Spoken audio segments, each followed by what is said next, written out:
Hello, everybody, and welcome to episode 305 of Super Switch Headz, the premier Nintendo podcast on all of the internet. My name is David Howe. My name is Summer Rain. My name is Jordan Willis. Oh boy, ladies and gentlemen, we have a very special guest joining us after way too long of a delay. Welcome back to the show, the wonderful Kyle Baker, ladies and gentlemen. How you doing, Kyle? Yo. Hello. It is so good to have you on, Kyle. We have you on today because, holy smokes, we are 1 month away from the launch of the Nintendo Switch 2. On the day we're recording this, Monday, May 5th, Cinco de Mayo, it is 1 month before the Switch 2 launches, and we still have a lot of unknowns. There's a whole list of things that we have compiled here on things that we still don't know about the Switch 2. We're going to be going through those, speculating on what some of those might be, and why we might not know some of these things now, a month out from release. On top of that, we also have lots of news and rumors that we're going to be getting into before the main topic. One of them is the Switch firmware was updated, and this is probably the biggest one yet. The Louvre in Paris, France, is ending new Nintendo 3DS support for its museum in September. GTA 6 was delayed, and much more. We'll be getting into all of that. But before we do, how was everybody's past week? We having a good week? Yes, it was pretty good. I went and saw Mike on Friday, and then I went and saw Gang of Four on Saturday. So it's concert season over in Austin. Like May is always just crazy. And just there's always just once the spring hits, but before the summer is here, there's just always a ton of concerts. So I did that. I'm seeing Panda Bear in next week. Panda Bear and Tori and I'm very excited about that. Is that at Stubbs? Yeah, it is. You're gonna have to let me know how Cassie Crut is. I think that's the opener. But yeah, pretty good. And then also just like looking for houses. So between those two things, just consuming most of my week. But overall, new beginnings. It'll be nice. Yeah, Kyle and I, not to speak for you, Kyle, but let's see, what's worth noting. We went to a tiki bar on Friday night because there was a Frank Sinatra impersonator, which when I think about it, I'm like, I don't actually know that I've ever gone to see a Frank Sinatra impersonator. And he was really good.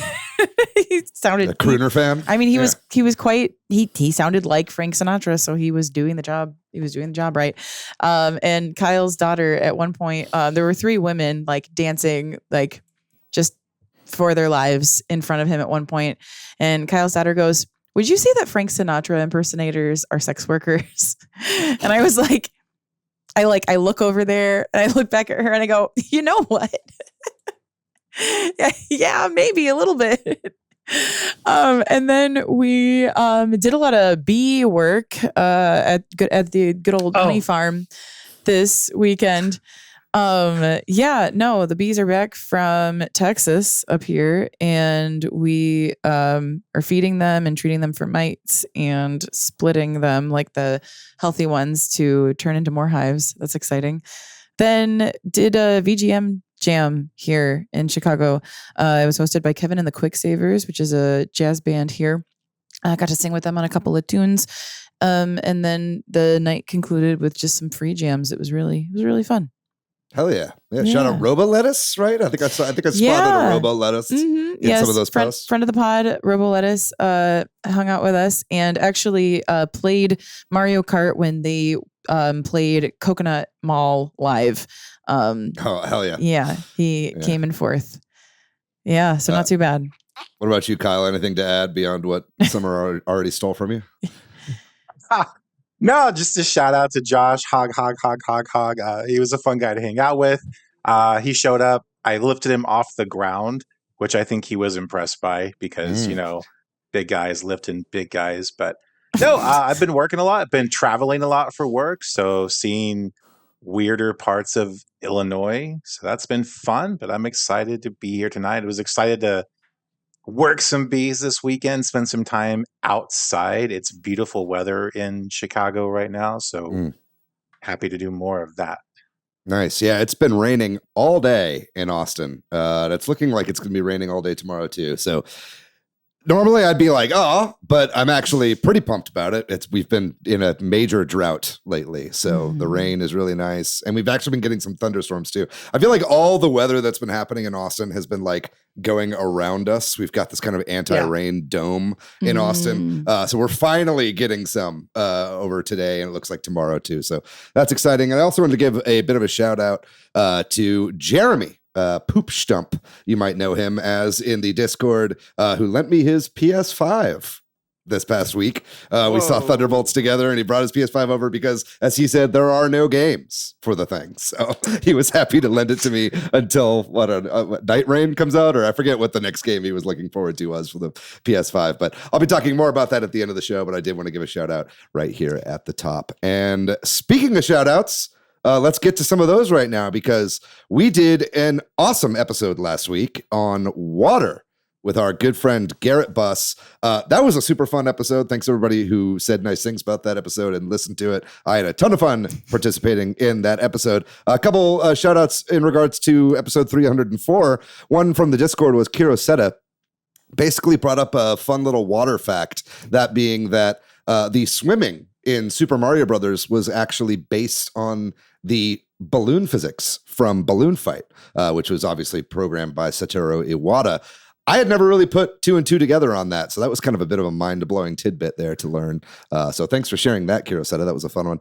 On the YouTube, we had a comment from Hatstack Mike, who said that he's kind of with the majority of the gaming community and mostly not a huge fan of water levels in games, but he has to give a shout-out to Hydro City Zone.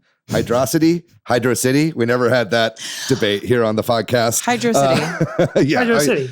Technically Hydro City, but I mean, Hydro City is kind of fun. But that's from Sonic 3 and Knuckles for being a fantastic water level and one of his favorites in the series. And then lastly, we did also get a comment from Hans Gauger saying, hydrate or dihydrate. Fix your hearts or dihydrate. Thank you very much, Hans, for that shout out, and everybody who comments, likes, subscribes, writes us a note on the Discord and all that kind of stuff. We love seeing when people interact with the show. So please do that if you can. Also, while you're over there on YouTube, like and subscribe and check out the video version, because we put up video versions of this podcast every single week. We work so hard on our self-image to make ourselves presentable every single week. So let's have that not be in vain. Also, if you could leave us a review on Apple or Spotify, you can comment on Spotify now as well, or share the podcast with a friend. Word of mouth goes a really long way, but you could also use Reddit, or you could talk about us on social media, follow us on some of our platforms out there, or anything like that. We would greatly appreciate it. With all that down, let's get to the news, because speaking of the water episode, it seems like we've got lots of listeners in high places, because somebody's been listening to the water episode of our podcast and decided that it is time to remaster the Echo the Dolphin series. That's right. The creators of the game recently had a website launch with a countdown that goes all the way to 2026. So very long countdown there. But turns out that Echo the Dolphin and Echo Tides of Time, which I believe were Sega CD and Genesis games, among some other platforms as well, are both getting remasters along with a brand new game in the franchise. So that's really exciting. Echo the Dolphin, obviously great water-based game, very vibey games. I think that these are games that are ripe for a remaster. I'm very excited for these. Are any of you guys Echo the Dolphin fans, and are you looking forward to a new game in the series? I have a grudge with Echo the Dolphin personally. Oh my God. Well, okay, so Echo the Dolphin, it's a Genesis game. It comes out like early 90s when everyone was really excited about Earth Day. In my mind, it occupies shelf space next to Captain Planet and the Planeteers, like similar kinds of vibes, right? Okay. But it's ridiculously difficult, especially when you're like a 12-year-old, right? It was one of the first games I rage quit, took right back to the video store and returned, and didn't even keep it for the full weekend. So I'm hoping there's a new game, right? There's a new edge to it. There's a new like level of difficulty that's not so frustrating. I'm sure there'll be some quality of life improvements for the old heads that had trouble with it back in the day. I'm not alone in this. I swear to God. No, I'm with you. Like, I never really got into Echo the Dolphin because I tried to play it as a kid and I could never get really far at all. So I said, I'm bored now. As much as I like playing as a dolphin, I'm going to just go back and play something completely different. I do love that this countdown they have is in hours, not in days. So currently it's at 8,524 hours, 4 minutes and 25 seconds. Let's just keep doing countdowns in hours. Yeah, I agree. How many hours are left in this Trump administration? Let's, hang on, Google it. No.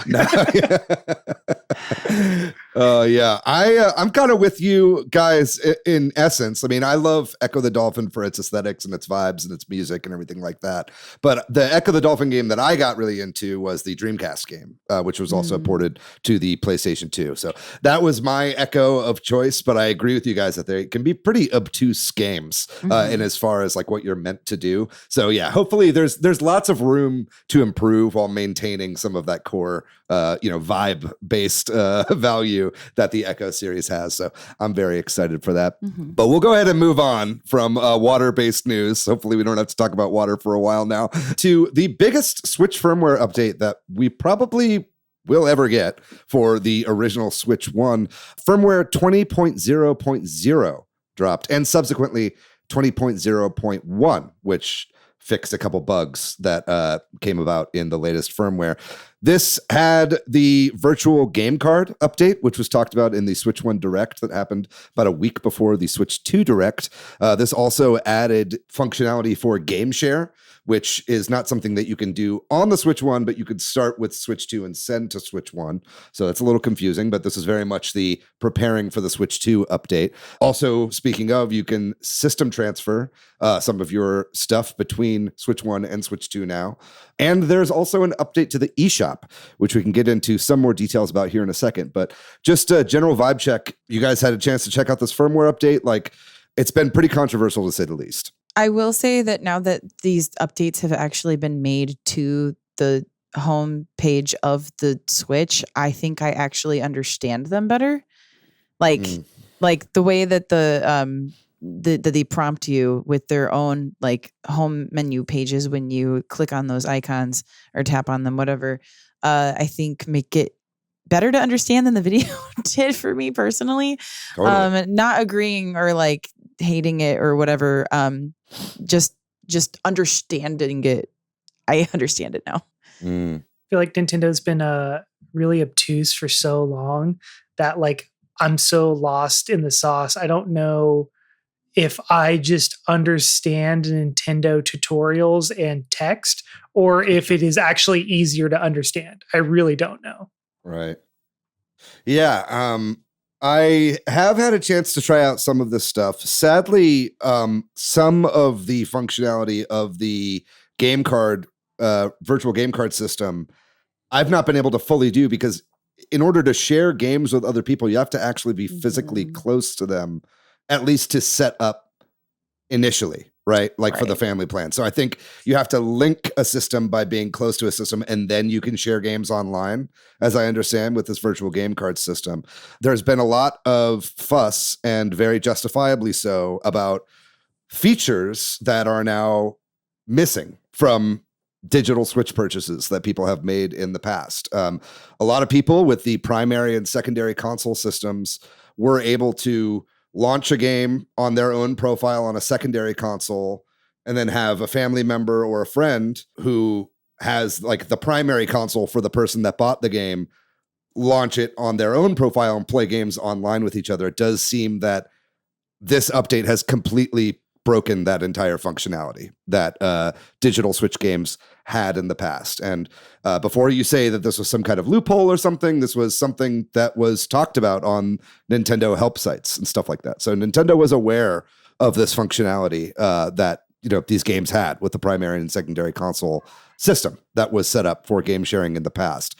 So that is a big L as far as I'm concerned. I really wish that they hadn't done that. That's kind of what I was afraid of. I think what I was even more afraid of was losing the ability to just play games from other people that are signed in on your Switch. You know what I mean? There's a way that we have all been on the podcast sharing games for years now, like as we're reviewing games, and oftentimes that uses some kind of janky workarounds, starting a game up as the person who owns the game and putting it into airplane mode and all that kind of stuff. Fortunately, there is a toggle that you can turn on that keeps that functionality around. So at least that's not killed, but they are definitely trying to make it a little bit more obtuse. Any thoughts on that, or the game sharing in particular? It was already pretty obtuse. So this is just, okay, what new obtuse thing do I have to learn? I personally never used the functionality of playing online with someone else. You were the first person to tell me about that literally last night when we were trying to do it. Testing it out. Yeah. I did not know this was a thing that you could do, and maybe I would have done that more, but I don't know. I think it's going to be really interesting to see the future, and I feel like they're just trying to get ahead of an all digital console future and just start implementing this now, because for the average consumer, this is going to be like a way that they can share games with their with other people, which is not something you can really do on other consoles. Like I don't think PlayStation has any sort of functionality for that, or Xbox for that matter. Not so explicitly, at least. Yeah, not as explicitly. You know, like on Xbox, you can log into one other person's consoles and share games in a weird kind of like set roundabout way. But so it's kind of interesting, and I'm kind of curious to see if Sony or Microsoft will try to do something similar. Because if we're going to be all digital future, are they really going to expect everyone to buy every game? It's just not going to happen. From what I can tell, the virtual game card, I keep trying to say game voucher, but that's something different. A virtual game card system does seem like a better, easier way to straightforwardly share a game with a friend. Like, it's nice that they've got built into the OS now, let me send this game to my friend and it loads on their system. Like that, I think, is pro-consumer. I just wish it wasn't kind of built in with this anti-consumer kind of essentially DRM that they've built into it. So I have questions about that, which I'm sure we'll get to in the main topic about exactly how that's going to work on Switch 2. Like, are they going to do away with that legacy, game sharing system on the new system? I hope that's not the case. As of now, Game Share, which is the actual technical word for streaming games, like kind of like DS download play, is not functional, as we talked about. There is in the system transfer to Switch 2 option, I think that there is a great new feature to where you can upload your Switch's memory to the cloud, basically. So if you wanted to trade in your Switch before you get a Switch 2, you'd be able to transfer all that stuff over using Nintendo servers. I think that's around for about a year, sometime April 2026 that's available. So even if you don't get a Switch 2 on day one, you've got until basically then in order to get that back off if you decide to trade your Switch in. And then what about the eShop? Have you guys been able to check out the new eShop yet? Kyle, what's been your experience? Oh, I popped around in the eShop today, and my initial experience, so there are a lot of things in there that we need to wait and see after it's been live for a week or two how things really perform. However, the current eShop is more technically involved than what was there before, and what was there before already had struggles with performance, right? It's much worse now. When I'm tabbing through the menu on the left, like it blinks and hovers and moves between the tabs on the left, and it doesn't load things. It's bad. It's very bad right now, almost unusably bad. But again, like I think a lot of people would just go to the eShop on their phone, right, and buy the game and have it start downloading on their console. I've never once done that. Me neither. Oh, I do it.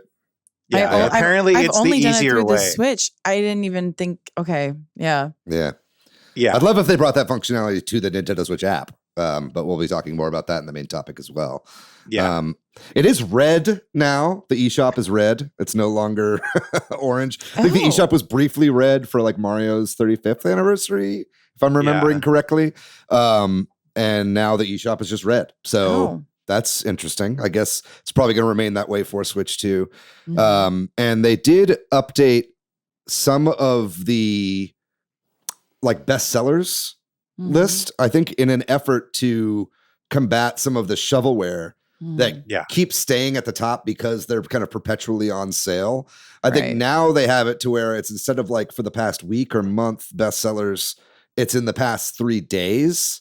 And they also have something that is by actual amount of money made, like top sellers based on like how much they made versus how many copies were sold, if that makes sense. Yeah. So there's already a couple ways that they're trying to combat some of that horrible AI slop that you see, or the hentai games that you see on so many of these main pages of the eShop. So hopefully that works and it doesn't have this bad backward effect of actually hurting indies that are trying to be seen, you know, because right now it does seem like it's like when you load it up, it's like mostly AAA and first party Nintendo games until you go over to download only or whatever, right? And then you see more of the indie stuff. So I'm a little worried that that's going to hurt indie sales, but I'd love to get an indie developer on sometime to get some of their thoughts on the eShop, what needs to be done, and maybe after the Switch 2 comes out, if they have actually addressed some of these issues that developers have had for a while. But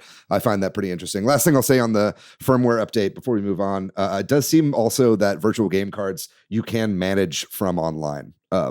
So that's pretty cool. If you're at work and someone on your family plan is like, please, I really want to play, I don't know, Sushi Strikers, you know, you could log on to your My Nintendo site and just send them the game through the browser. So that's a pretty cool feature. Hopefully we see more robust feature sets on the new console, but either way, it was interesting to see all that. Yeah. Let's move on to another feature of a Nintendo console that is sadly ending its life. The Louvre app for the new Nintendo 3DS.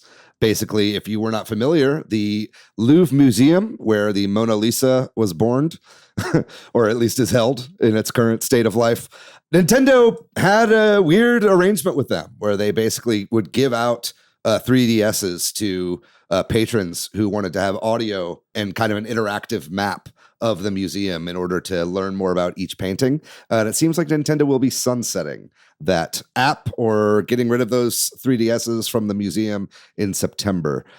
Anybody have any thoughts on this? This was always kind of a pretty weird thing that Nintendo partnered up with.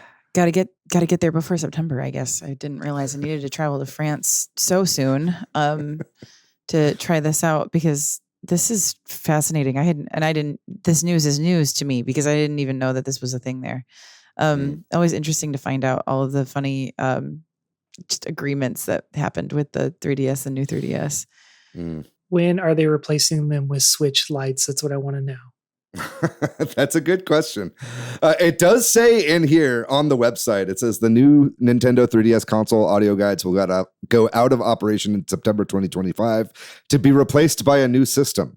Interesting. Does that mean new Nintendo system? Or you would think at this point, you would think like when they put this out, like smartphones weren't as big of a thing at the time. I think it was originally a DS app and then they upgraded to 3DSs. So they also probably just obviously had a partnership with them. There's a funny video of Iwata and Miyamoto kind of walking around the Louvre with their 3DSs. But I would imagine this would be a phone app, right? Yeah, because anything else, well, they said replace with a new device, right? Or a new system is what a new system. So that could mean an app or something. Yeah. Yeah, I guess that would make the most... Well, I can't speak to other countries. I would say make the most sense, but that's what makes the most sense here. I know that other places have different feelings about asking customers to put things on their phones. That's true. Right? Yeah. Like we're not so, not everybody is so easily scanning a QR code like we are here, because it's easy to put viruses on people's devices that way. But I also don't feel like the Switch, let alone the Switch 2, are quite as easily like portable in the way. I mean, like I'm watching the video and they've got like the 3DS is like on a string, that goes around a little lanyard, like a lanyard.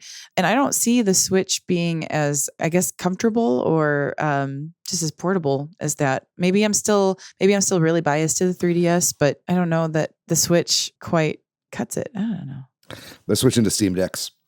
Anyway, moving on to some non-Nintendo and some pretty depressing news for the next few news items here. Firstly was that Polygon was sold recently. Video game news website, journalism site Polygon was sold to Valnet. If you're not familiar with Valnet, Valnet is a news conglomerate corporation that basically pushes out all that kind of SEO slop that you see on your phones all the time. That's just kind of trying to push articles to you that it thinks you're going to like. And sadly, it seems like Valnet has fired most of the staff of Polygon. Polygon has been one of the most reputable sites for a very long time in the video game journalism space. This was really depressing to see. Anybody have any thoughts on this? Yeah, I did not really know much about Valnet before this news story, but then I read more into it, and I guess their MO is basically buying popular websites, firing a lot of the permanent staff, and replacing them with contractors. Mm-hmm. But then I thought it was really fascinating that the people who started this also had started browsers and some other hubs on the internet that was their original ventures. And I was like, wait, what? But then I was like, you think about it hard enough, that makes sense. That tracks, right? Just like exploiting people and also knowing how to keep their attention in a very specific way. But yeah, it was just a really bizarre. I'm just really disappointed, really, because what video game news site is like really left that is like unscathed and uncorrupted? It's just very few and far between at this point. Also, man, negative shout out to Vox Media. Fuck Vox Media for going through with the sale. You gotta think they didn't need whatever Valnet was offering for this, and clearly did not have the staff of Polygon in mind when they were doing this. So that is a real shame to see. Any other thoughts on this before we move on? I mean, there's so much we could talk about this, and I'm sure we'll talk more about this in the future. But for now, let's go ahead and move on to some more bad news. And that is the Trump tariffs have struck again. And Microsoft recently announced a spat of many price increases across their hardware and software for the Xbox Series systems. It seems that the console prices are all going up quite a bit, and all new games will be launching at $80. A couple of these price points. The cheapest console, which was $299, being the Xbox Series S, is now $379. It's an $80 increase. The Xbox Series X, which used to be $500, is now $600. And the Xbox Series X 2 terabyte Galaxy Special Edition is now a whopping $730. That makes it even more expensive than the PS5 Pro right now for what is ostensibly the same console with bigger hard drive space. Obviously, controllers have gotten more expensive, and like I said, the games. Is Nintendo to blame for this? I've been seeing a lot of people blaming Nintendo for this. How? Like, I don't know. I feel like their prices were so incremental versus this, like literally $100 more for the Series X regular. For a system that's already out. Yes. Yeah. And I got one of these for $300 like 2 years ago. That's the only reason I bought in. I was like, oh, $300. Like I might as well. Like I'm kind of really baffled by the decision to announce this now when there's like so much hype for the Switch 2. So their sales are already going to take a dip.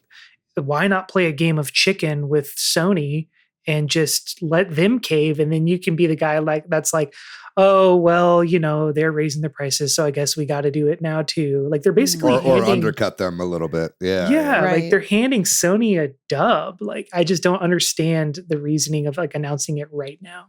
That's a really good point because yeah, exactly. Like what could they possibly have to gain other than just like to set the standard for it? Yeah, like you said, Jordan, I hadn't even thought about that. The Switch 2 coming out. Who's going to buy an Xbox that doesn't already have one? Well, also, I mean, at this price point, you got to think the handheld Xbox, whenever that comes out, is going to be a $600 system. Oh my gosh! I would imagine so, because it's probably going to be more powerful than a Switch 2, or at least on par with PC architecture. That's going to be expensive. It just sucks to see a $1 trillion company push prices up this high. I mean, obviously, this is in response to tariffs. You have to imagine, and hopefully.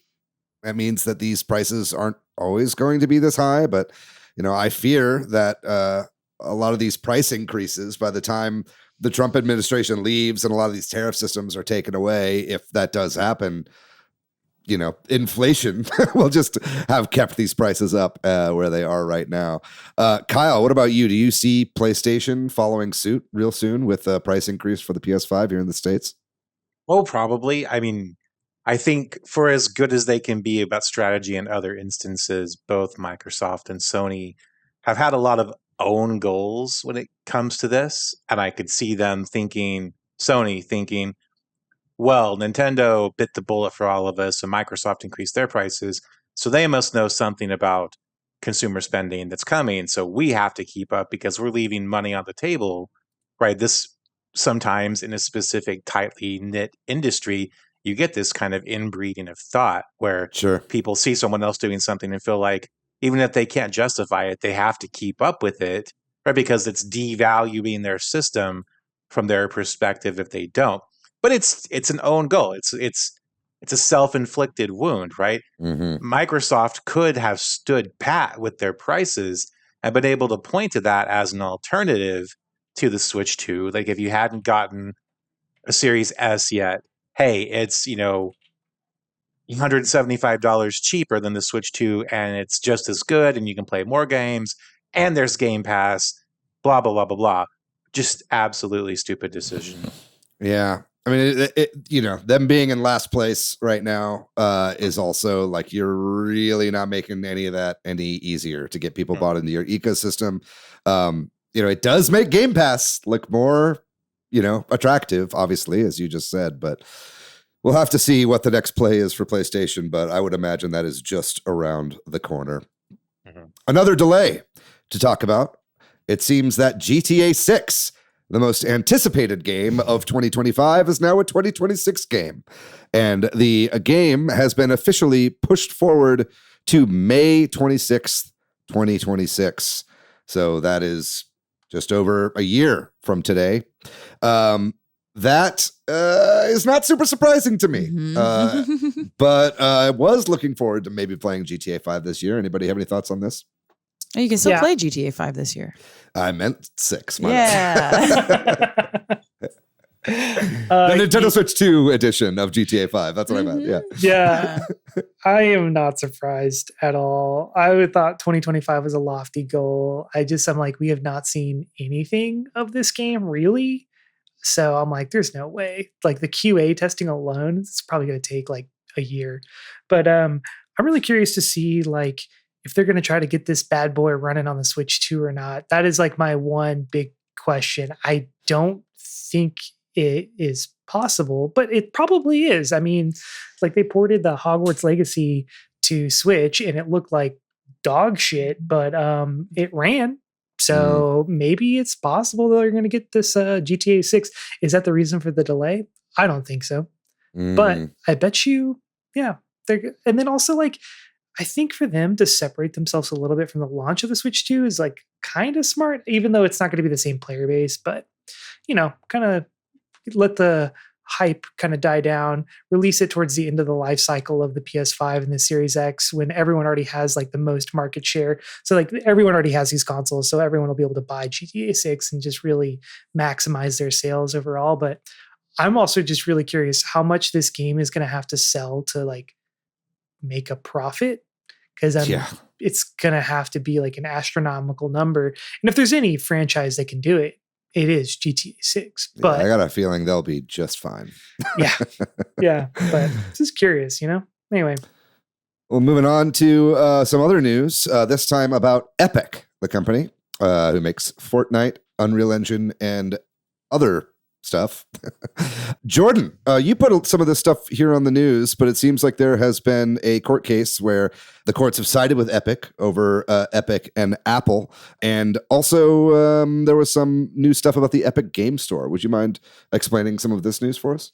Basically, Epic had pulled Fortnite from the Apple Store in retaliation of Apple's policy of charging like about, I think it's 30% on pretty much any store purchase at all, whether it's the game or in-app purchases.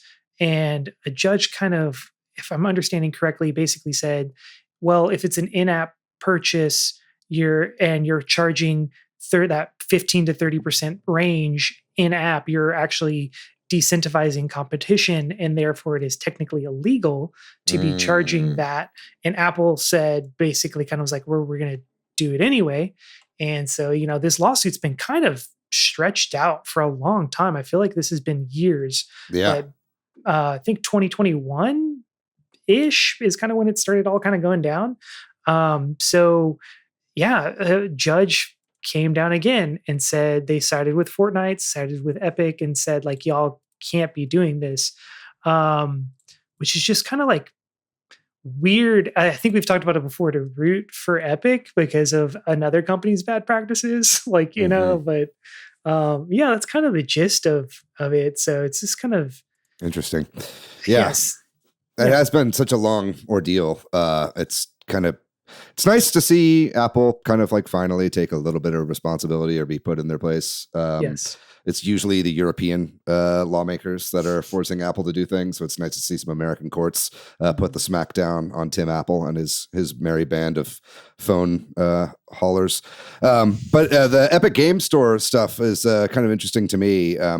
It seems, if I'm reading this right, it seems that to court new game developers to release their games on the Epic Store, that Epic will not take a single cut from the sale of that game until you make $1 million from that game.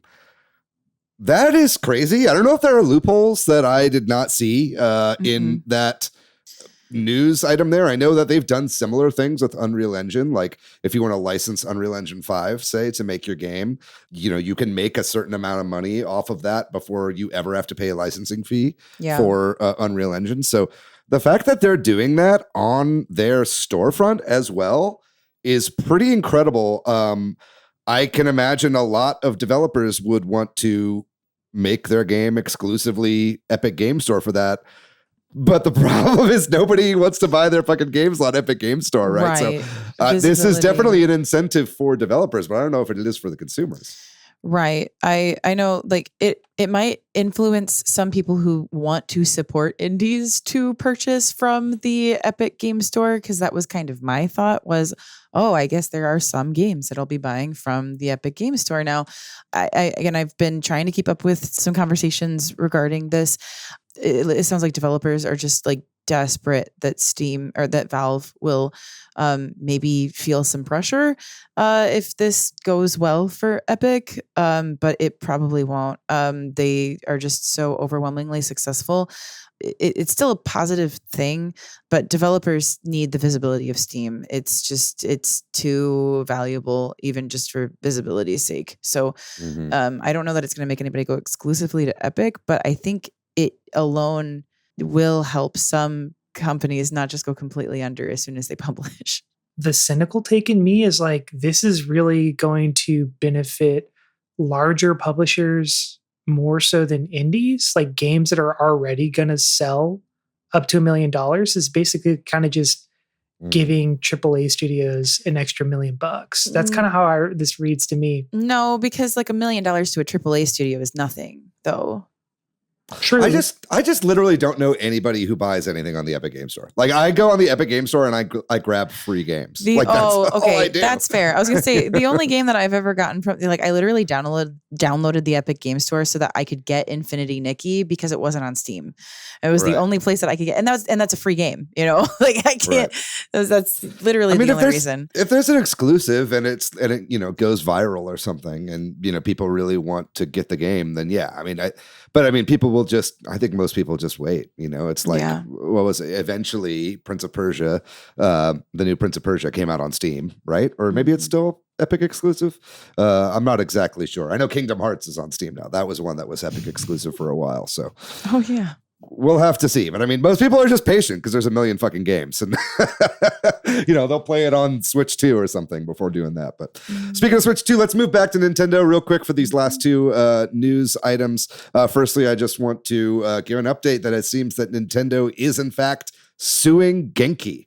the creators of many Switch 2 peripherals that they had a 3D print of the Switch 2 at CES and were showing off a bunch of Switch 2 stuff before Nintendo officially announced the thing. I think Nintendo was not happy about that. So they are suing them for trademark infringement. I think there was another one as well, unfair competition and false advertising. So not looking great for Genki. They have been mostly like Kickstarter funded for most of their items that they've done throughout their career so far. And it seems like they got a little too big for their britches getting in front of the Switch 2. There were other companies, obviously, that did the same thing, D-Brand and some others, but it seems like Genki is the one that Nintendo has decided to make an example out of. Any thoughts on this before we move on? You hate to see it. Yeah. Yeah. I mean, it's the 3D. The 3D printing is probably what really triggered Nintendo. And they're like, okay, well, we already don't like that you're making docks that we don't officially sanction. So we're now going to actually come after you. Mm-hmm. I think the main thing that they might have to do here is remove any Switch related verbiage or branding when they sell these things, which wouldn't be the end of the world for Genki. But it does suck, especially when you're trying to make Switch accessories, calling it like Swatch or something is going to, it's going to kill your SEO, So they have responded. Obviously, they're still going to be at PAX East coming up, showing off some of their stuff. But I think they're lawyering up and it would behoove them to do so. Mm-hmm. Lastly, I'd like to talk about a statement from Doug Bowser, president of Nintendo America, recently did an interview with a Brazilian news outlet, Folha de São Paulo. I'm sure I got that Portuguese exactly perfect there. But recently was asked about Trump's stance on DEI and how he's trying to take a lot of DEI initiatives out of publicly traded companies, or at least you've been seeing a lot of publicly traded companies do away with a lot of their DEI departments or processes that they have been including to have a more diverse workforce. Doug Bowser pretty much straight up said, no, we love DEI. We're sticking with it. We think that having a diverse group of voices within Nintendo, both in the development houses and in marketing, is a huge benefit because we have a diverse player base, which includes many women, people of many different races, men, all different kinds of people that you could possibly think of. And that's true. And it was very nice to hear someone actually defend these practices. Yeah. Do you have anything to say on this, Kyle? Oh, no, you got to think they learned the lesson from Target just by watching Target's complete utter fuck up with this exact same problem. Target complied in advance, right? The CEO donated $1 million to the Trump campaign and then killed DEI in Target. And they have lost foot traffic week on week for 12 straight weeks. They're in free fall, right? You got to think, even in the most cynical sense, Nintendo looked at that and said, horrible idea. We know who our customers are. We know where they are. We know what they believe. Why would we ever alienate them by doing something so unnecessary and stupid? Mm-hmm. Yeah, I agree. I think this is great. It also seems like a middle finger to the Trump administration after they got so screwed over from all the tariff news dropping on the day of. So it was nice to hear Doug Bowser just kind of very vehemently take this stance.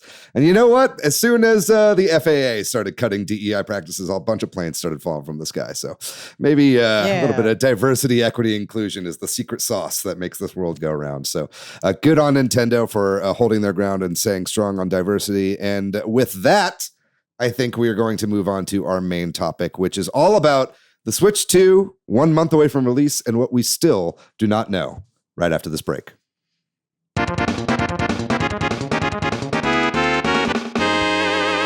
And we're back. Just like that, we're back. Wow. What a savings. We are back to talk all about this week, the Nintendo Switch 2. Can you believe it? It is out in 1 month, or a little bit under a month if you're listening to this on the day it comes out, or anytime after that. But we're excited. There is so much to be excited about with the Nintendo Switch 2. But there's also a lot that we don't know about the system a month out from release. As we've talked about on previous episodes, Nintendo's messaging has not been the best.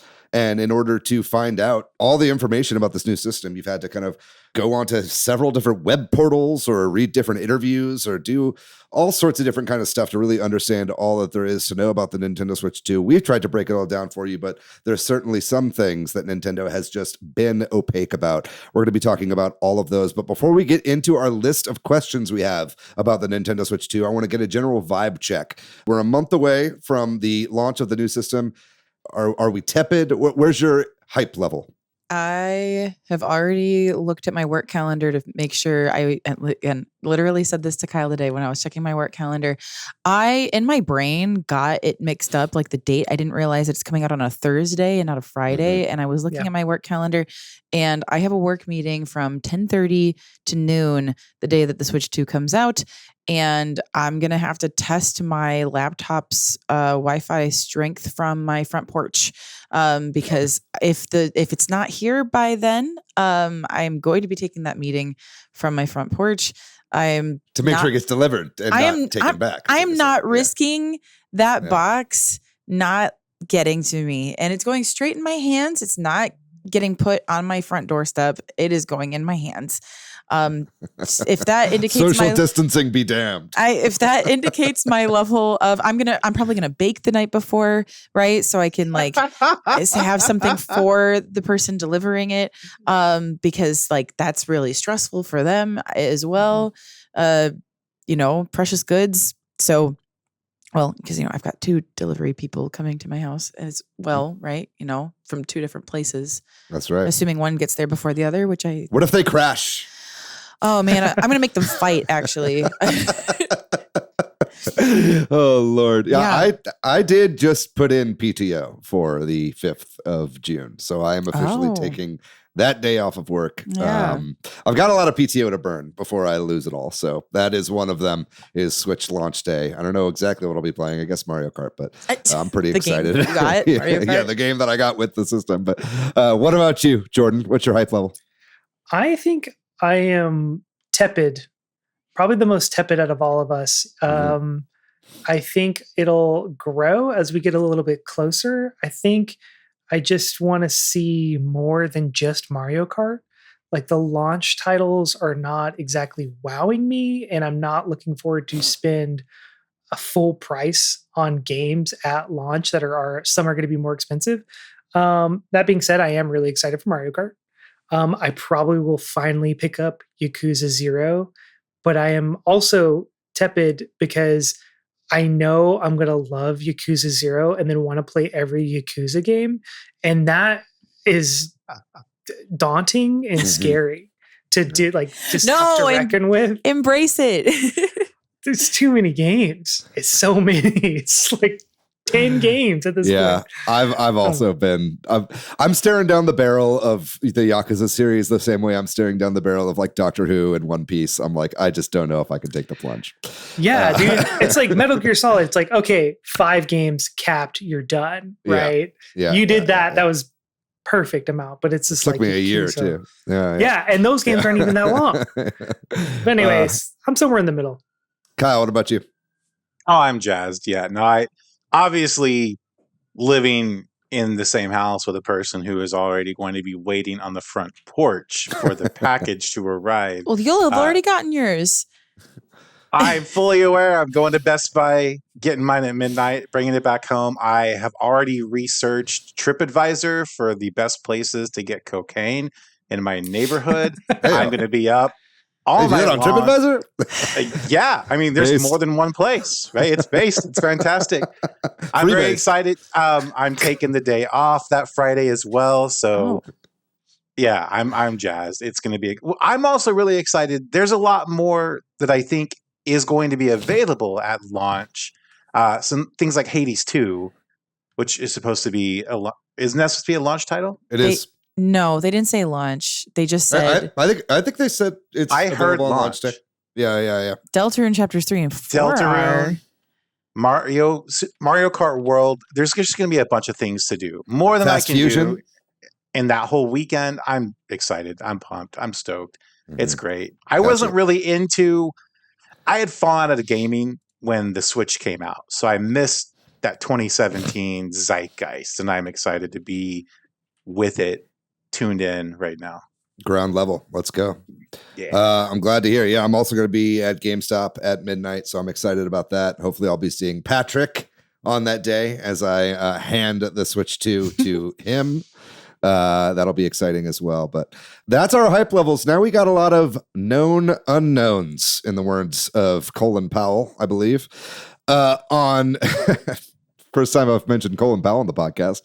But we are going to be talking about some things that we just don't know yet. Some of these are a little bit more ethereal and some of them are a little bit more technical, but we're going to be getting into both right here. And I think the first one that we want to start with, got about somewhere in the realm of 15 to 20 of these, so we'll be going through these pretty quick. But first of all, who is making the games? There is a big question right now as to who a lot of the teams are that are making these games. For instance, Donkey Kong Bonanza. Everybody's assuming that that is the Mario Odyssey devs, but there has been no confirmation. Nintendo's been doing this lately. Do you see them changing their way that they credit developers at all going forward into this next generation? Absolutely not. Why would they? They've never done it in the past. I don't see why this is going to be the generation that they change. It's going to be like a week before release when review copies are out that we'll find out which development team made it or something like that. But yeah, I really just don't see it changing anytime soon. That would be one that I would love to see Nintendo do an about face on, especially with all the pushback that they've gotten from Nintendo Music, not crediting composers and stuff like that. But I sadly think you're right on that, Jordan, that we will probably not know who's making the games until we get there. Do we think it's the Mario Odyssey team for Donkey Kong Bonanza? I saw an interesting theory that it might be next level, or at least like some of the animations look really detailed in Luigi's Mansion 3 style. But I'm like, no, dude, the Super Mario Odyssey has just a ton of life in the animations as well. And it's like, it's got to be a Japanese team, in my opinion. Now, that being said, Next Level Games providing some sort of support in the animation department or some supporting development, I don't think is out of the question. But I do think it's the Odyssey team mainly. Interesting.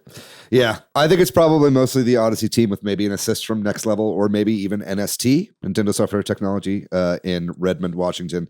I do think Dragon Drive is an NST joint, and I will die on that hill until the day that game is released.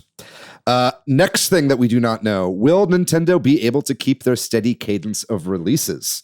The Nintendo Switch has done an incredible thing with release schedule for Nintendo games, and that is basically for almost 8 years now, they've had a major release almost every month, particularly in the launch year for the Nintendo Switch 2017. There was a new hype release every single month, starting with Breath of the Wild, going into Mario Kart, and then Splatoon 2, Mario Odyssey, all in year one. Do we think that, obviously right now, we don't know much about what's beyond launch window for the Switch 2. We got a couple games. Error Riders is coming out at some point this year. But do you think that there's more that will be revealed for the Switch 2? Do you think that we'll be seeing a new release every month for this console? Absolutely. I think that's definitely one of the reasons that it took them longer to bring the Switch 2 to market. It probably wasn't done, but I think it was pretty close to being done quite a while ago. But they were making sure that they're not going to suffer from the same problem that Sony did with the PS5, which is, like you said, no games, right? Mm-hmm. They are good at this. Like you said, they've practiced this. They've built this out. They understand the logistics, the flow of getting things out on time and a timely schedule to keep the hype train rolling forward. I think we're going to see more of the same, definitely. Mm-hmm.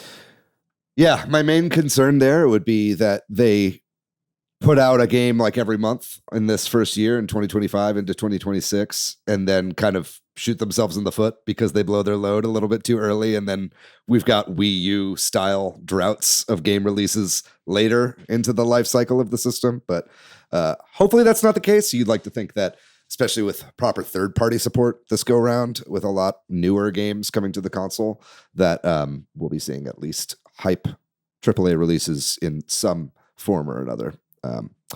That brings us to our next question. This is maybe one here for Summer. When it comes to the Joy-Cons, do you think that the drift has been fixed on the Joy-Cons? And then also, will there be any customization on the Joy-Cons? Yeah, so an article came out earlier today based on some listings on AliExpress for Joy-Con, what looked to be interchangeable plates for them. But to be like cautiously optimistic about this because they could just be the way that we currently are modifying our Joy-Cons, but there is some hope that it's not just like aftermarket, that the Joy-Cons will actually be like swap palatable, kind of in the same way that we had different face plates for the new 3DS, I think, like officially through Nintendo, that you could buy through Nintendo cosmetic changes. So you could buy aftermarket ones as well. Right. I would love to just buy new plates for my Joy-Cons instead of having to buy another $100 set of Joy-Cons just to have the pink pair that I want, right? As far as drift goes, I know that people were assuming that it was going to be fixed just because the sticks are doing something different, but I think I saw somebody else point out that doesn't mean anything. That the drift could still happen. I don't know enough about this though, that part. Yeah, well, we know they're not using Hall effect sticks. Right, that's what it is. Right. So the magnetic system, maybe that's because of the magnetic rails on the system, and there's some sort of issue there. It's kind of hard to say. But from what I have heard is that the sticks feel really, really good and that they feel kind of floaty, and it's like not in a bad way, but like it's kind of like the movement of them is unlike any other kind of stick that people have felt in hands-on. But I think, yeah, we're gonna I would be fucking so surprised if Nintendo R&D did not have a machine that was just twirling those sticks 24 hours a day for months to make sure that this technology is not going to have drift. You know what I mean? Because it was such a huge PR disaster for them with the Switch 1. I think that was kind of one of the things that kind of soured the legacy of the Switch 1 was the stick drift, right? Especially after so long, Nintendo has been known as, you know, the company that you could throw a Game Boy out of a 10-story building and it would work, or gets bombed in the Gulf War and works just fine, right? So I would hope that has been fixed, but we'll have to wait for teardowns, I think, to see how the actual mechanisms inside the controllers are really working. I would bet that we still see drift, but it's not going to be as bad, but I would bet that it's still an ongoing issue over time. I mean, yeah, Joy-Con drift was a problem, but they still sold how many million units of the Switch in spite of it? Right. I think they're making it better, but I don't think they're going to eliminate it completely. Not without the change in technology that would have done a much better job of that. The old Game Freak excuse. If it sells, why fix it? Yeah, absolutely. Well, let's go ahead and move on to the microphone. A couple things we don't know exactly about the microphone. One of them is, how good is that microphone really? It has been advertised that the microphone can magically delete the sound of your roommate blending a smoothie in the background. It can pick up your voice from all the way across the room on your couch. It can isolate audio from the speakers from the system, so you don't hear your friends talking in game chat. But this has all been PR speak, and none of this has really been tested in the wild. We don't really know hands-on how good this microphone is going to be, or what other uses there might be for the microphone beyond game chat. Anybody have any theories on this? I'm looking forward to game integration of the microphone. I miss that kind of thing from the 3DS. We know that like sound suppression technology for microphones is pretty good, but whether Nintendo is doing that or not is hard to say. Sorry, go ahead, Jordan. Since I got the PS5 recently, one of my favorite things has been like that the controller itself has a microphone on it, and it does remind me of 3DS. It's great. It's blowing really cool. on Astrobot on little pinwheels or whatever. Yeah, but it even processes like, oh yeah, but if I'm like playing a game online, I can talk to my friend through the controller itself. Where I think the Switch 2, it seems to be actually physically on the console itself, which makes me really curious. That's like I had put this question in there. I was like, it can't be that good. Like I can't be sitting across the room and it still picks me up loud and clear without like where it's like crystal clear. Like it's just not. I don't think it's technically possible in the way that they build their systems, because they tend to cheap out on a few different specific parts. And we can talk about this on another part later, specifically the Wi-Fi card. But like, I just don't imagine this being that incredible, even if their technology is good. Because Summary is right. Like the technology for suppression in voice chat has gotten like so good over the past, since the pandemic, really. I feel like they were like, oh shit, Zoom really kind of stepped it up for, I think, a lot of other people following suit. But I just really, I don't know, man. I'll believe it when I see it, but I just don't buy the PR. That has been the same with a lot of the Switch 2 for me, is that I've been really waiting for a lot of these Nintendo experiences that they've been doing for the Switch 2 in public, because there was a lot of stuff that they said, even just about like the physical hardware of the Switch, like, oh, look how much tighter the magnetic Joy-Cons make the whole thing feel, you know?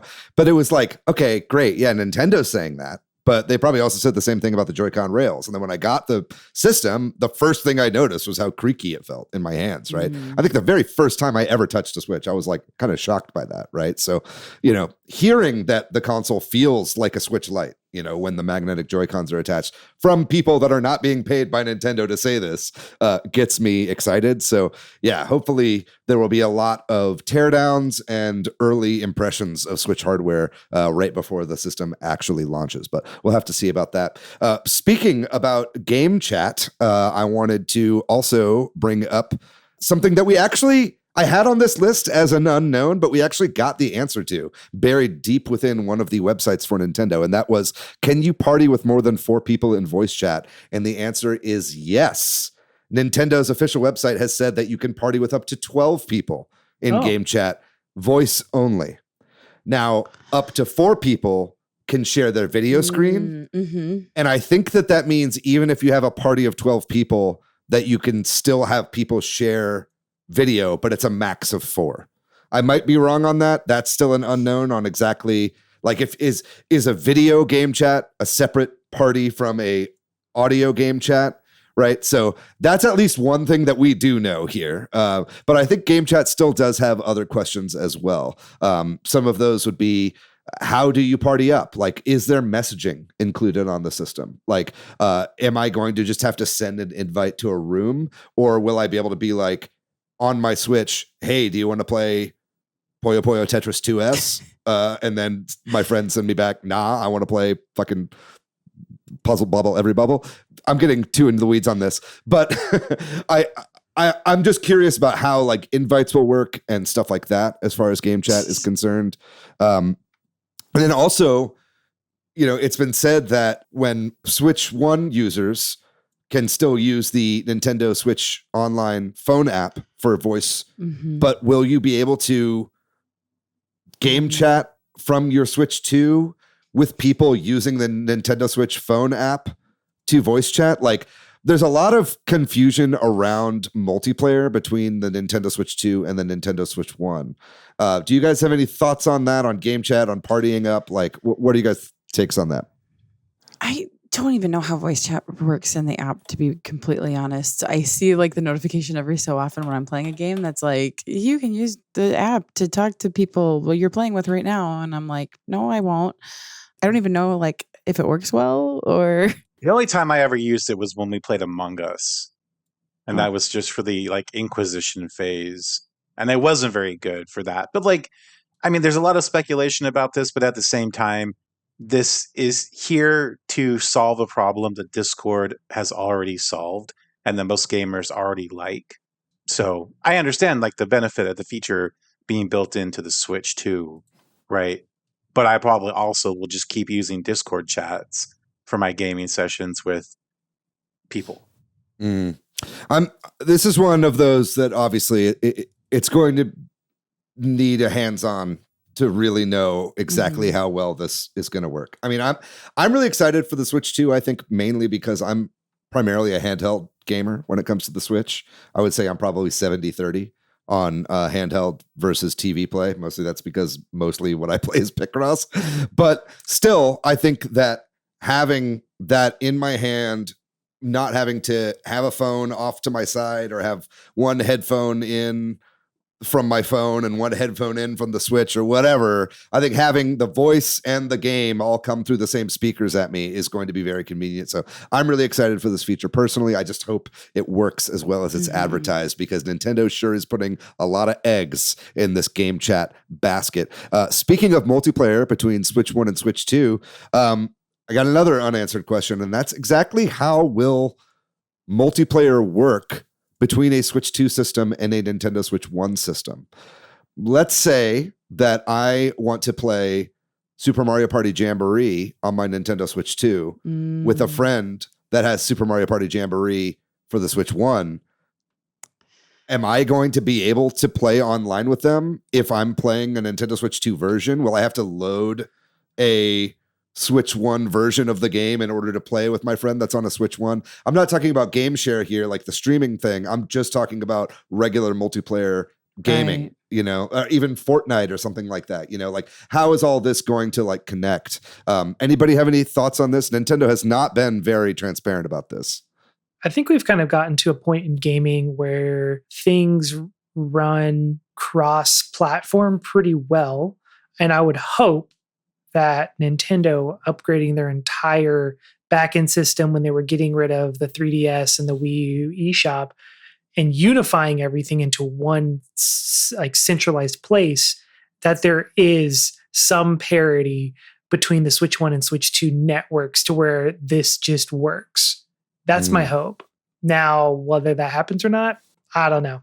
I just big grain of salt, but that is my hope, with that the parity exists already. Yeah. Yeah, it's an interesting concern, like especially, if some game supports mouse mode or something in a Switch 2 and doesn't in a Switch 1, maybe that's why they made game share, is to have it have games that wouldn't normally have this cross functionality. So I feel like there's something that they're not telling us on purpose here that gets me a little worried, right? Yeah. So I'm a little concerned about that. You did bring up the online infrastructure for online play here. That was another question that we had as well. I would like to think that Nintendo has been beefing up their server side stuff. I would love if some of these games had some form of rollback or dedicated servers. Do you guys think that's going to happen? No, I don't think they give a shit, honestly. Like, just how atrocious the online experience for me was on Switch 1 gives me zero faith that they care at all about this. I feel like they haven't cared at all. I mean, even since back in the Wii U, but I mean, the whole reason I didn't get super far in Super Smash Brothers Ultimate was I couldn't play it online without having just frame drops constantly in almost every single online match. And it's like, no matter if I have good internet and the other person has great internet, it doesn't really matter. It's like at the core hardware level, something is not where it needs to be for that type of online gameplay. And that I really just like, okay, as soon as I saw the screen share on their voice chat in the official thing be super choppy and pixelated, I was like, oh, we're not getting any sort of better online system than we already have, or maybe it'll be like slightly upgraded. But I'm like, if that's their like promotional pie in the sky material of them showing this really janky looking video chat like application, that does not bode well to me for the online play functionality going forward. Yeah, I think that's a fair assessment, and it's definitely good to keep your expectations in check with a lot of this pie in the sky functionality that Nintendo has been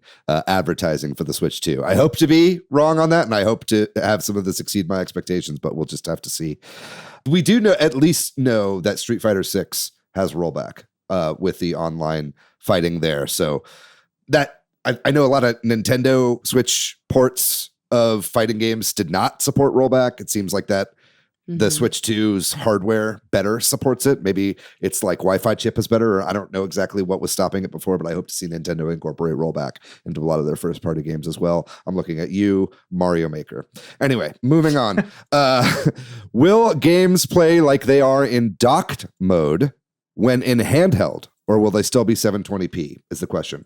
I didn't word that very well, but the question is basically, when I'm playing a Switch 1 game on my Switch 2 in handheld mode with its 1080p screen, will the Switch 2 be smart enough to play that game back at its full resolution, or do you think that it will still play back in its 720p resolution? This is something that we don't know yet. So are you asking if a Switch 1 game will still be running at 720p on a 1080 screen? Yes. I'm basically asking, like, the Switch 1 was docked. It knew it was docked. And a lot of games, because the Switch 1 screen was 720, they would look better on a TV. They would look crisper. It would be a full thing. I'm wondering if, because I mean, we know that some games are getting like kind of quiet upgrades that are not Switch 2 versions and whatever. They're just like free updates that make the game run better and have better resolution. Like, is a game going to have that update pushed in order to run 1080 in handheld? Or will games just automatically assume that, will the Switch 2 be able to trick a Switch game into thinking that it's docked when it's handheld? I guess is my question. I think yes. I guess what you're saying is, like, I think with all the DLSS technologies talking, like, around this whole system, I feel like it will upscale 720 to 1080 like naturally. I feel like a lot of things in our lives do that and you don't even realize it. Like, TVs and computer monitors already have this technology built into their hardware where they're upscaling things that you don't even realize are being upscaled. So, like, I think they've probably figured it out. Well, even beyond upscaling, I just want to see native. You know, I want to see my Switch 1 games natively run at 1080 in handheld mode. You know what I mean? I think that when the Switch 2 is docked, I would love to see some upscaling to 4K. Obviously, right? I don't know that DLSS would work necessarily because I feel like developers have to enable DLSS in a lot of their games. We'll get to DLSS here in a second. But it's like, I just want to know that my shit is going to look really good, you know? Because it's like, when you've got that big screen, you really want it. You want to take advantage of it, right? And if a lot of these Switch 1 games that ran at like 540p or something like that, or what was it? Arc ran at 360p on the Switch, right? Like, if I boot up the Switch 1 version of Arc, you know, like, what's that going to look like on my 1080p like screen in my hand, right? You know, not that anyone's playing Arc on the Switch 2, but you know what I mean. Yeah, they play Arc 2. They'll be playing Arc 2.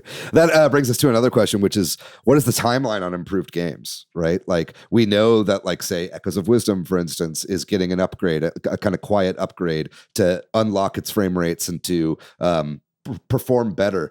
You know, is this coming out day one? Are developers going to have to put out a patch, or will these games just kind of automatically scale, right? Because if, like, let's say an indie game that I loved on the Switch that could get more juice out of the Switch 2, you know, is it going to need a patch in order to do that? Are developers going to even want to do that? What's the benefit of doing it if they're not going to be making any more sales? That's kind of another question that I have.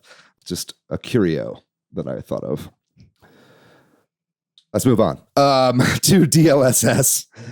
And that's just kind of what that's going to look like on the Switch. There's not a lot of word on that. I think the only game that we currently know is definitely using DLSS is Cyberpunk on the Switch 2.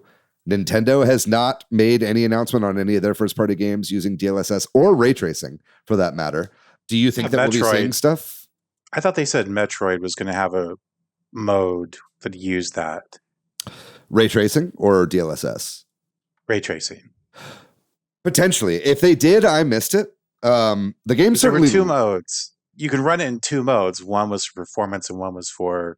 I can't remember the nomenclature they used, but one was for make it pretty, one was make it run properly. So as I understand, and I might be wrong on this, and if I'm wrong, please correct me in the comments, but the performance mode is 120 hertz, 120 frames per second at 1080p, and the quality mode is just 60 frames per second at 4K. So I don't know that there's going to be any ray tracing present in one mode versus the other, or even if there has been any difference in ray tracing between the Switch 1 version and the Switch 2 version, other than just fidelity and textures, right? But that's something I guess we'll have to see going forward. But we keep hearing that ray tracing is possible on the system, and I don't think we've seen it yet. So this might just be one of those things that developers learn the system as the lifespan of the console goes on, and we're just not seeing it at this time, but time will certainly tell, I suppose. We got another question here.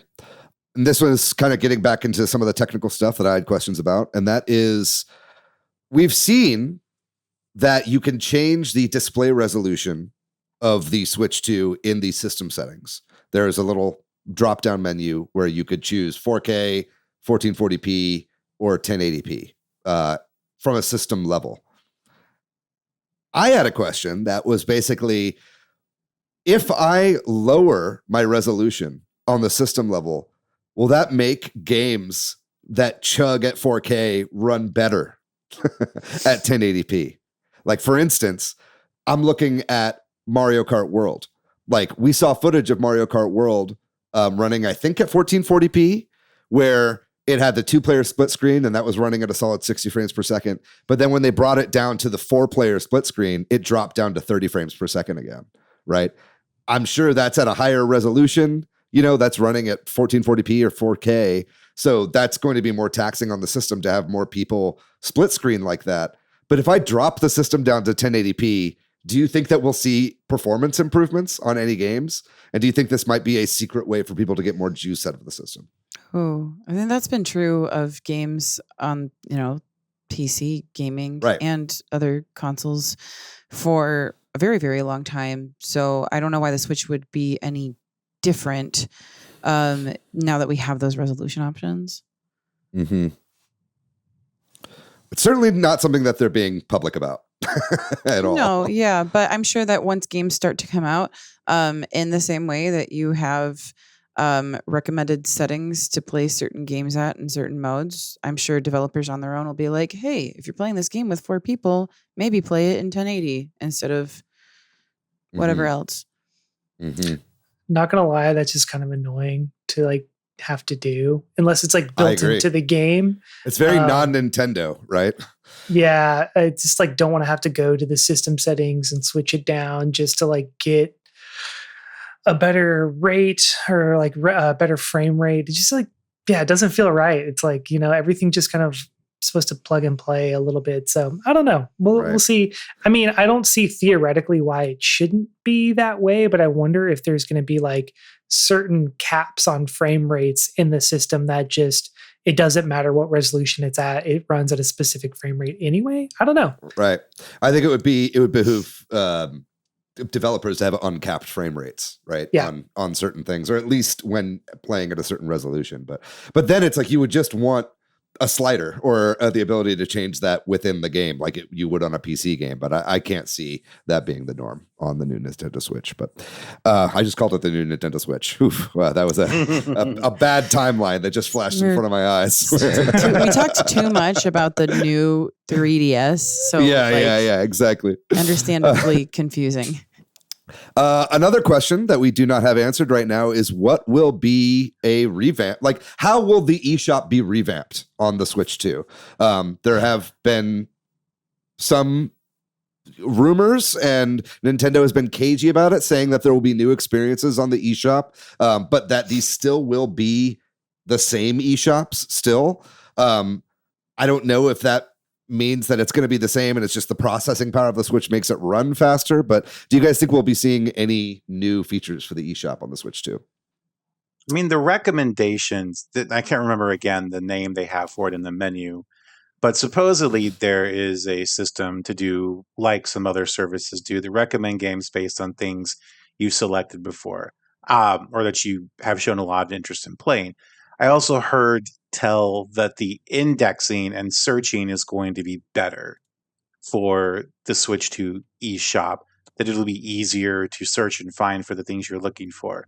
So those things will be helpful if it loads more efficiently, right? And part of the whole loading issue is because it's designed to basically run out of a web browser that's stripped way down to control people hacking, right? So I think they're going to still run with that base model. So it's not going to be like Steam, right, where your friends can send you suggestions and things that make that more fun and enjoyable. It's never going to be that, unfortunately. Let me buy games for my friends. That would be awesome. Yeah. Dude. Right? Yeah. Oh my Lord. Yeah. I'm so tired Gifting games. Yeah. You can have a No. wish list, but there's literally like no point of it other than to just look at it yourself. Get an email or something. See Yeah, if it's yeah. on sale. Yeah. My hope is that they take the Nintendo Switch app and eventually push it to do some of these things that Steam does that people like. Because it could be used for that, right? But they're just not going to use it for it right now. Yeah, I agree. And we'll talk about the Switch app here in just a second. But yeah, I agree with you, Summer, that I would love to be able to gift games to my friends. I'd love to be able to add multiple games to my shopping cart and buy them all at once instead of having to buy each game individually. That's a huge pain in the ass. So that would be great. I'm not saying that like buying games on the Steam Deck and searching the store on the Steam Deck is amazing either. You know, like that can have some problems as well and its own kind of lag. But it would be great to see some of that come back. Do you guys think we'll see gold points or a replacement for the gold point system? Or do you think we'll see vouchers return for the new system? I don't think there's going to be a replacement for the gold points, to be honest. I think it's just going to be platinum points from here on out and maybe more opportunities to get platinum points. What I'm really looking for is more ways to spend platinum points or that's just besides just icons. And honestly, in the eShop or in a section for NSO, I would love to be able to spend my platinum points on the sweepstakes and the physical rewards on my Switch system without having to go to a web browser to do all that. Because it's like, even when I'm ordering the physical items, I still have to, you pay for shipping. And it's like, well, if I'm on the eShop, why can't I just pay for the shipping and spend my platinum points and do it all within the system would be nice. I don't know. Yeah, I think the gold points was a thing, like a little reward system for them. And maybe it'll be something more like coupons later on down the line, or I don't know. I just don't see them doing it in exact one-to-one replacement for gold points. Valve has never really done any sort of rewards program like gold points. That was something that Nintendo had even over them. Like you get points on Steam when you buy games, but it's for like badges or the kind of silly shit that you spend your platinum points on your Switch. You know what I mean? But they never really had a gold thing. So that's kind of interesting. I think vouchers would be hard to incorporate with a variable pricing that Nintendo has for seemingly doing for a lot of their games. Like it'd be great to use a voucher for 2 games for $100 when one of the games is 80, but I can't see them doing that unless they're like different tiers of vouchers, and then you're starting to get kind of complicated, right? So I don't know that we'll see vouchers come back, but maybe. I hadn't, just to point to what David said, I hadn't thought about the idea of putting multiple items into your cart and checking out at once, right? It's still stuck in the Animal Crossing workbench mode where I can only do one thing at a time, right? That would be great. Even a little thing like that, especially early on, the first couple of weeks and months where I'm going to be buying a bunch of stuff, be great. Cool. Let's move on to the Nintendo Switch app, which we already know is getting renamed. It's no longer going to be called the Nintendo Switch Online app. It will now be called the Nintendo Switch app. Similarly, Nintendo Switch Online on the actual console is being renamed to Nintendo Classics. So Nintendo is okay with some of this rebranding here while keeping the apps. But do we think we'll see any improvements with that app beyond just this, Breath of the Wild, Tears of the Kingdom integration? Like, do you see any new uses for this for the Switch 2? God, I hope so. I don't ever use this app at all. Like, I literally don't even think I have it on my phone anymore because it was just taking up space. Well, we do, and I actually want to jump in and just say we do know one thing, and that's that we will be able to shoot screenshots to our Nintendo Switch app, which is awesome. That has been confirmed.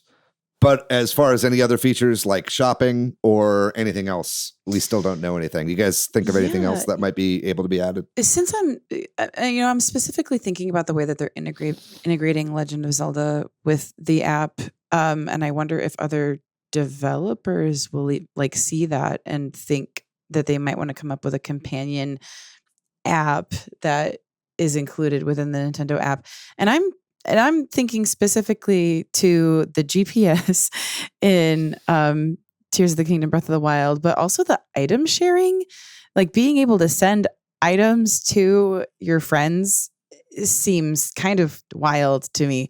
And I could see in a single player game. Right. So, but exactly. They're literally coming up with a way to make a single player game. Like they know that you're already like that there's community based around that. So, I think that's really interesting, and it might be interesting to see what other kind of, games might get app integration now that that's happening with something like Legend of Zelda. Totally. Yeah. I'd love to see some new improvements to that. And in fact, I think that there are too many Nintendo Switch apps right now. I think I would love to see Nintendo Music and Nintendo Today both get just put into the Nintendo rolled app. into the Nintendo Switch app. Right. You know, I think that there's no need to have 3 of these things on my phone. And while you're at it, throw Miitomo in there too. Okay, I want to see that thing come back. I missed that game. No, they're going to bring Miitomo back, but it's going to be as its own app because they need you to have a perfect row of 4 Nintendo apps. Oh my lord. All right, we'll see what happens there. Next question, and we're going to go through some of these pretty quickly here. But will you be able to record video in games where you couldn't before? I hope so. And I am specifically talking about Super Smash Brothers. Yeah. Why can't I record in Super Smash Brothers? Seriously. Literally, the reason that you cannot record video in Super Smash Brothers is because when there are 8 players all playing as ice climbers and you record video, the game drops frames.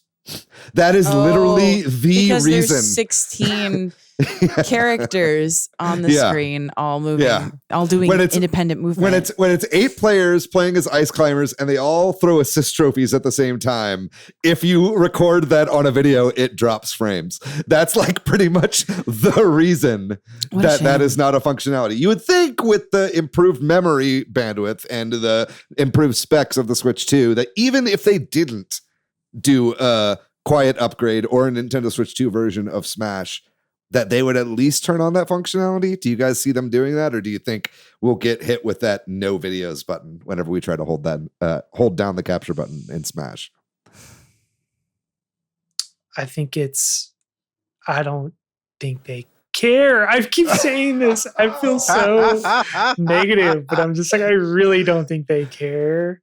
I don't know. I think I'd have to see a little bit more like social media presence. Like I would have to see Nintendo encourage social media presence a little bit more than I've seen them do in the past generation for the Switch 1. I feel like they kind of like let it happen in a natural way, but when there's something they don't like, or they kind of either shut it down or just ignore it. And I really have no reason to believe that they would. I don't know. But that being said, it would be a way to sell Super Smash Brothers Deluxe.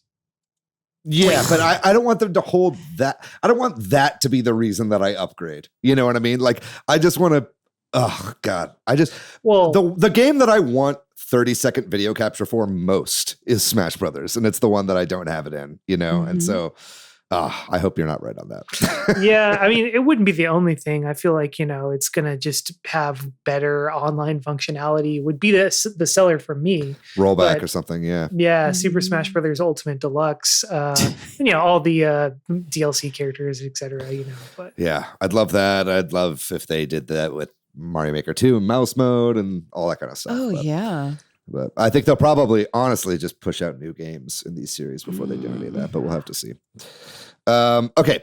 How will game share work? This is a big one, so we're not going to spend as much time on this as we probably should, but game share has been the feature that has the most potential to be a game changer, quite literally, on the Switch 2 that they have talked about the least, right?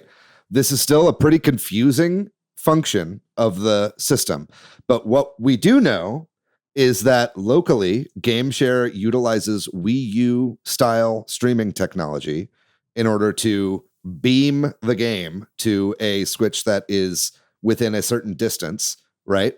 So that is not like DS Download Play, where you download the game. It's not like Clubhouse 51, Worldwide Classics, where you download a separate app that lets you do a thing. It is literally streaming the game to a friend's Switch, right? There are a couple things we know about this, is that some games will support online game share. Switch 2 can game share to Switch 1s, which is really cool, especially for games that are Switch 2 exclusive. Like, that's pretty cool. We know that the latency is not amazing. And they said that rhythm games are not feasible with game share, and that only certain games will allow them.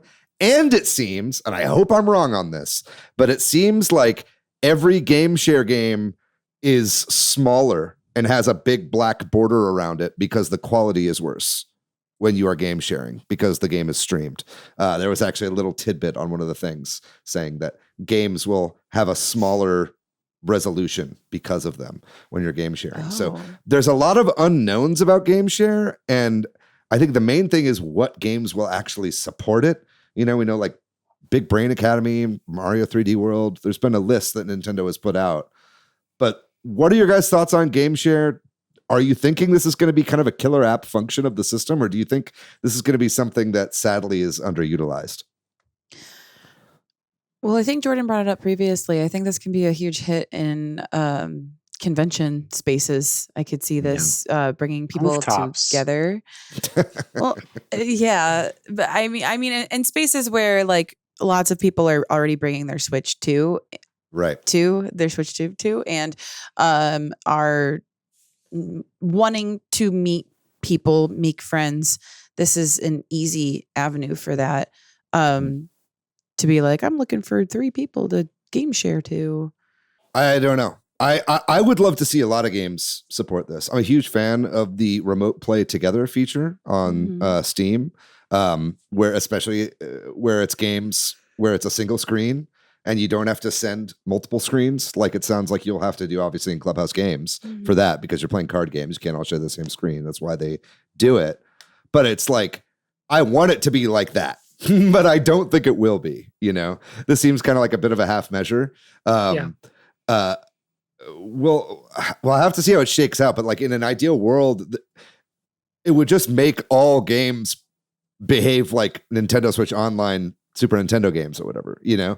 Like, I think it'd be great if like they added this functionality into all the Arcade Archives games, you know, that are on there right now, because like there's a lot of games I'd love to play with my friends online that are in Arcade Archives, but those games just don't have multiplayer in them. So if it kind of like shoved multiplayer into games at a system level, I think that would be a pretty amazing feature, but we don't really have confirmation that that's going to happen in any capacity, right? And I think it is dependent on the developer to allow that. Yeah. So we'll have to see. But I think game share remains one of the biggest mysteries of the Switch 2. We're going long here. I'm going to wrap this up. Will there be built-in streaming capability to Twitch on par with Xbox and PlayStation? I'm going to say no on this one. But man, dude, what a huge L. Like, I do agree with you. I think it's going to be no. Yeah. But damn, man, like whenever I was streaming during the pandemic, I started just from an Xbox One, and that's like how old now? And I was able to do that on an Xbox One. And the fact that like you can't do that on a Switch, and they even deleted the Twitch app from Switch, is just kind of baffling to me. Like they are, I feel like they're like leaving money on the table with like all these people. Like, and yeah, sure, they're like, oh, people will figure it out to be able to stream our games online. But like, how many more people would stream directly from a Nintendo Switch platform if it was possible? Like, it's like a no-brainer. I can't believe they haven't like figured it out. But I think it comes down to their literal like Wi-Fi hardware or whatever is going on there is just not good enough. And the fact that they don't prioritize it is like extremely frustrating to me. You pointing out though that they did remove the Twitch app from the Switch, like just for watching Twitch, almost makes me think that it's not about not having the capability, but that there's a different like company policy reason that they're just not wanting to have that Twitch integration, that maybe they don't internally, like they don't get along with Twitch and Amazon. And that well, we know maybe Nintendo and Amazon are enemies. That you could not pre-order the Switch on Amazon. So that could just be the reason that there's issues, between the companies, that it's just not going to happen. And haven't we been talking about how Nintendo has been they might, what if they might just do their own internal like ecosystem potentially? Like, I mean, if they do, it'll be at 15 frames a second over game share or over game chat, like that's about as best as we're going to get, I don't think it's a Wi-Fi problem. I think Wi-Fi 6 in the Switch 2 is going to be more than capable of streaming. I just can't see them doing it, but I'd love to be wrong on that. I think relatedly, I think that we can ask, we'll be finally be getting more video app support on the Switch 2. The Switch 2 has a nice, pretty big screen. A 7.9 inch screen, that's getting to be tablet sized. That's getting to be the size of me taking the Joy-Cons off, taking that into bed with me and watching a movie. You know what I mean? Yeah. Like, I feel like it would be pretty nice to finally have Netflix, Max, Prime, Hulu, Crunchyroll. We have YouTube and Crunchyroll and Hulu, right? But it's like, are we going to be getting a Netflix app finally for the Switch 2? Do you guys see that happening? Kyle, you're nodding your head. Yeah, for exactly the reasons that you mentioned. Like, if there was a time for them to bring that back, then this is it right now. Mm-hmm. Yeah, I'd love to see it. I have memories of watching 3D movies on Netflix on my 3DS. Yeah. I don't know if you guys ever did that, but yes. It seems we've fallen so far from that future, right? I would love to utilize this nice, big, beautiful HDR screen on my Switch. I think it would be pretty amazing. And it would finally give me an opportunity to watch Ang Lee's classic Billy Lynn's long halftime walk in the full 120 frames per second that the movie was filmed in. So that's all I'm saying. Nintendo, if you are serious about this, you would be taking my complaint seriously. Anyway, last thing we have on the list here for the unknowns is what is going to happen to speedruns for Switch 1 games on Switch 2. Yeah. Because we know load times are incredibly improved on Switch 2. And the higher frame rate of certain games, say Breath of the Wild, for instance, might make certain things like wall clips a lot harder to actually pull off. Do you guys see them having different categories or something for speedruns on this new absolutely. hardware? I briefly chatted with a friend of the show, Katie Shesko, about this, and she got really excited about talking about this because she sees it can go in a lot of different directions, and this can spew a lot of different opportunities. That there are going to definitely be the same existing communities that are running certain games that are going to be like, purists about it. Like, we have a certain thing that's already set up. You're going to have to play it on the original Switch 1 still. And then you're going to have your Switch 2 versions of speedruns as well. And certain glitches that are currently being exploited.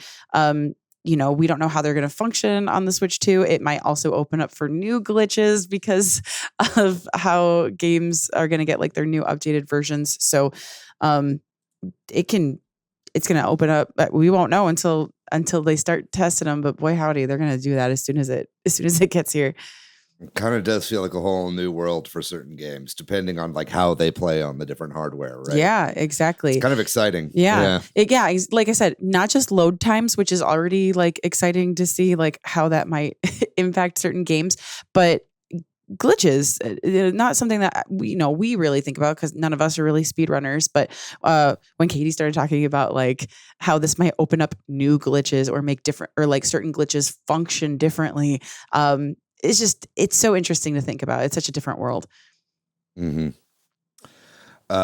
Well, I think that's going to do it for the main topic. That was quite a bit of unknowns. Hopefully this all gave us something to think about. I'm very excited to see Nintendo hopefully address some of these questions. Nintendo, if you're listening, we need a blog post with every single one of these questions addressed. But we're going to go ahead and take a small break here and move on to the games that we've been playing recently. I have been playing quite a few games, but in the interest of time, I'm going to keep it short. I have been playing some Game Pass recently, and so I installed Indiana Jones Let's and the go. Great Circle. As opposed to my experience playing Clair Obscur Expedition 33 on the Xbox Series S, Indiana Jones and the Great Circle runs amazingly on the Xbox Series S and looks very, very good. I've been enjoying this game quite a bit, and I haven't put as much time into it as I want, but Keep going. I'm going to keep going because I It's heard you so- could beat this game in like 8 hours or something. So Oh. I'm excited about that. Is that not true? If it's true, then I'm nowhere near the end. 8 hours in, I don't know. Okay, gotcha. Yeah, I'm not going to be speedrunning. But it's through it 'cause fantastic. I keep looking at all the beautiful things on the walls, so it's There's slowing so down my gameplay. much to look at. I joked with my mom and my grandmother about like when I was telling them about this game specifically about being able to look around all of the beautiful, Catholic architecture and how I'll never actually get to see it in my lifetime. So it's great to see it in this game. We love 1930s nun simulator. Also, I played a little bit with my buddy Jeremy, who I'll also bring up again here. Breakout Beyond multiplayer mode.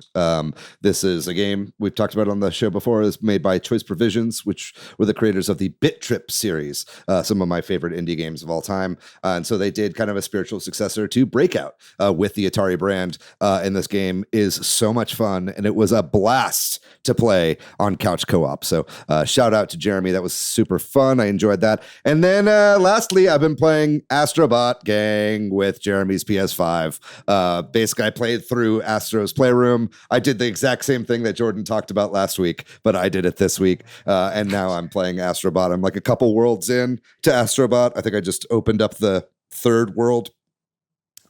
Trying my best to 100% the game, and I will go back and 100% it because that's what I do with 3D platformers. But I have been having a blast.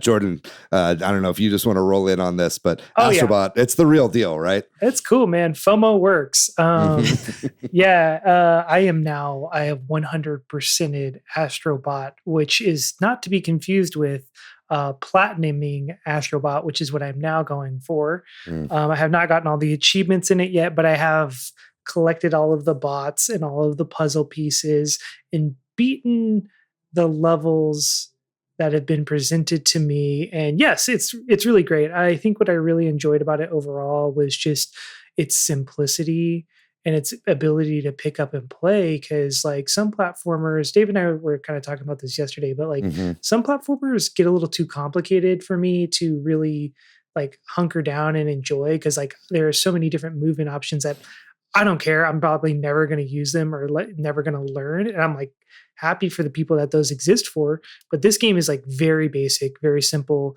And the greatness comes out in the design of the levels and the design of like the abilities you do have and how you need to use those. So for me, it was great. I really enjoyed it. I do kind of disagree with you there, in that I think that they could have added one more button.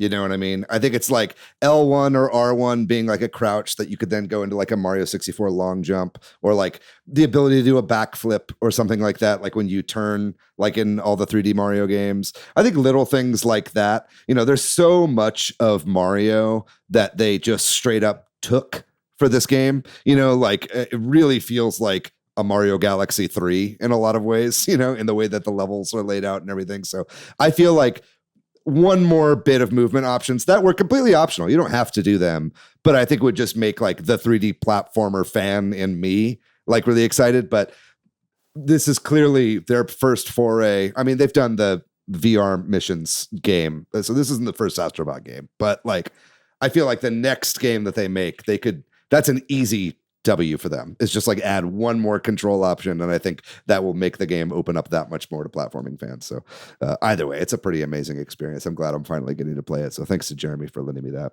Is there anything else you've been playing, Jordan? Or has it just been that? No, that's it. Gotcha. Summer, what about you? Yeah, I have mostly been playing Clair Obscur Expedition 33. Don't know how much more I want to say about it because it's all spoilers. It's really good. I'm enjoying it. I realize that it's just like what everybody is saying about this game, but it really does feel like the Final Fantasy game that a lot of us have been waiting for since 10. And I That's not to downplay all of the Final Fantasy games that have come out since then. It's just the vibes that we have enjoyed from 10 and games that were out around then. So I've been sending tracks from this to my friends in the VGM scene like all day, being like, so when are we going to do this? So when are we going to do this one? So when are we going to do this one? Because it's just the soundtrack is also fantastic. There's just so much I love about this game. Kyle, what about you? In addition to passively consuming summer playing Expedition 33, it's a beautiful game. It's engrossing isn't a strong enough word for when I'm watching and I'm just enraptured by it. I think it's a beautiful game. I think it's compelling. I think it's fascinating. It's great.